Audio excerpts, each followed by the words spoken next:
of flight time, and he is a pilot for PSA Airlines, a wholly owned subsidiary of American Airlines.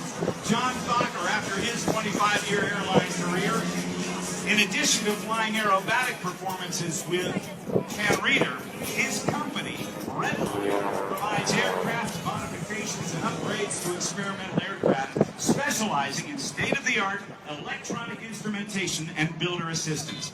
An avid builder, John has built 10, Ken has built 6, and right now they are each building another airplane for their air show performances. They also want to thank, in addition to PSA Airlines, they want to thank Champion Aerospace for their magnetos, spark plugs, filters, and engine accessories. This is the Flip and the